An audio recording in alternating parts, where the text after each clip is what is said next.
السلام علیکم۔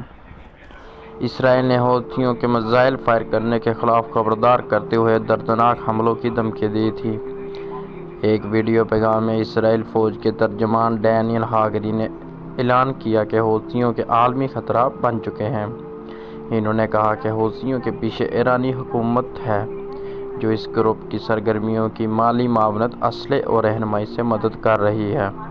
انہوں نے مزید کہا کہ ہم مشرق وسطیٰ میں کسی بھی ایسے شخص کے خلاف کارروائی جاری رکھیں گے جو اسرائیل کی ریاست کو دھمکی دیتا ہے۔